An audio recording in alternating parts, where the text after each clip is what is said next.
Our next approach is about livable cities. Now, what is livability? Livability pertains to an urban system that contributes to the physical, social, and mental well being and personal development of all the inhabitants. It includes delightful and desirable urban spaces that offer and reflect cultural and sacred enrichment.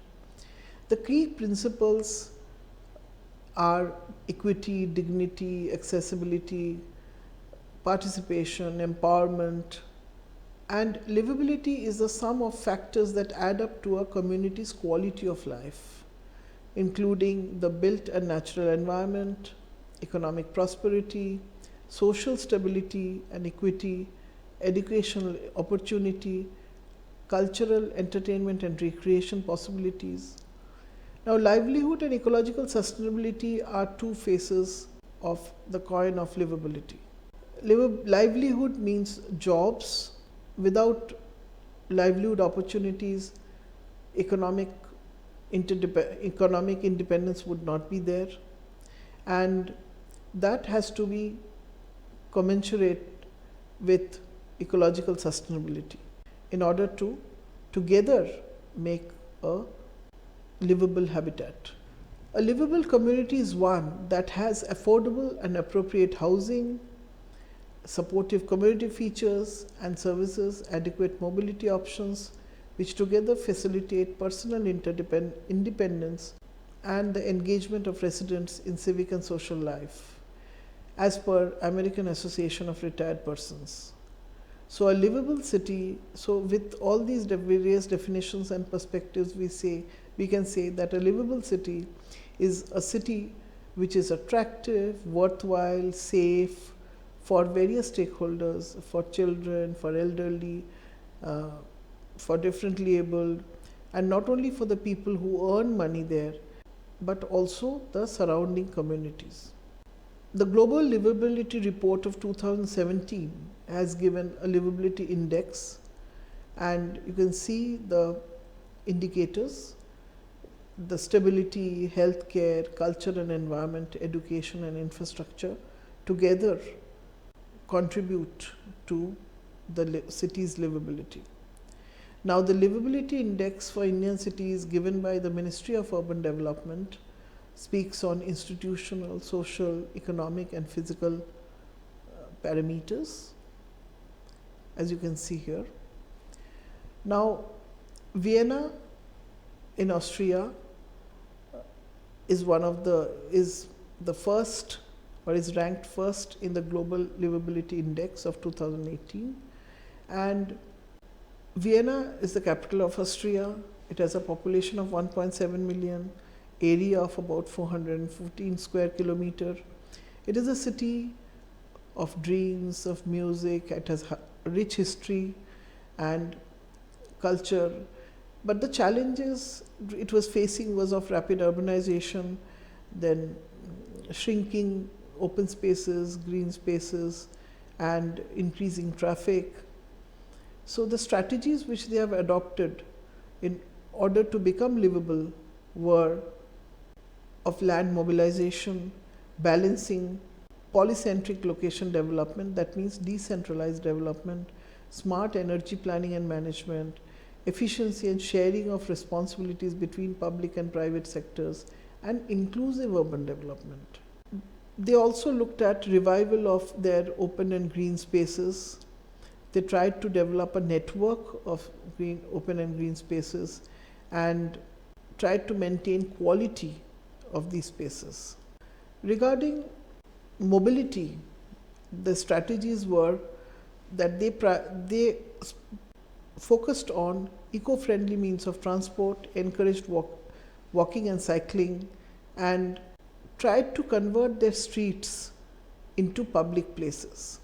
Melbourne in Australia ranked second in the Global Livability Index, and Melbourne has a population of about 5 million, and the city population, and it is known for its quality of life, vibrant multicultural community, And the challenges again which Melbourne was facing was of urban sprawl, lack of integrated means of public transport, then lack of affordable housing, environmental damage. But the strength of Melbourne was in the economic competitiveness, livability, there was diversity of people, there was attractive urban environment. The strategies which they have adopted was they concentrated new development at activity centers. So there was basically compact development approach.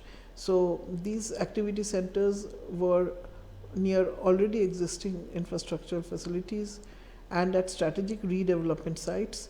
They encouraged mixed use development and tried to make their CBDs active all round the day and the night by encouraging reuse of the buildings. The urban sprawl was overcome by their various strategies which focused on locating outer city growth along transport corridors where facilities and services were provided. They also protected their green wedges from non-suitable or inappropriate development.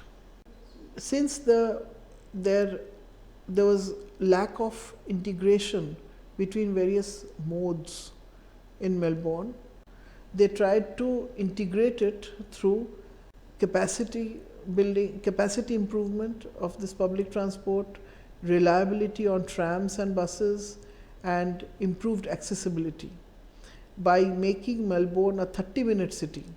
So they had mixed land use, they promoted mixed land use, and this 30-minute Melbourne improved the livability and public amenity, increased housing supply, increased productivity and growth, and improved sustainable public infrastructure. To counter the environmental damage which Melbourne was facing, they promoted sustainable water resource management. They tried to increase the recycling of municipal waste, and they tried to encourage energy efficient buildings and protected the greenhouse sinks, that means the lakes or the green areas and the water bodies from development as part of in order to counter environmental damage. To become a livable city, Melbourne adopted good urban design, tried to protect their cultural identity. They tried to improve community safety, make the neighborhoods attractive and walkable, and equitably tried to distribute their social infrastructure facilities. The next case study, which is Singapore, which ranked 37 as per the Global Livability Index. Singapore qualified as sustainable cities, as I referred to it earlier. So here we see from the livable city point of view, Singapore ranks 37 in the Global Livability Index, and we see that the challenges which Singapore faced was pertaining to economy, water crisis, urban governance, rapid urbanization, as has been mentioned earlier. Let us come to the strategies in order to make Singapore livable. So they tried to have abundant job opportunities, and then tried to have a competitive economy. They tried to create, or they created, active, beautiful and clean waters, that is ABC Waters program, to encourage community participation.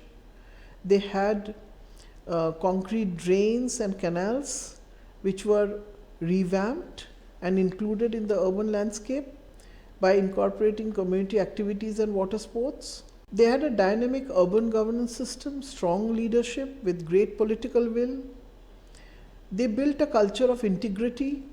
Public officials carried out their responsibility with integrity and gaining credibility. They had their processes were worked out, the systems were worked out. They have very well laid out community participation mechanisms. The master plans which Singapore prepared were implemented by a team of dedicated experts. It was a strategic plan, it was based on a long-term approach, there was periodic review, and there were various innovative approach in order to address urban issues.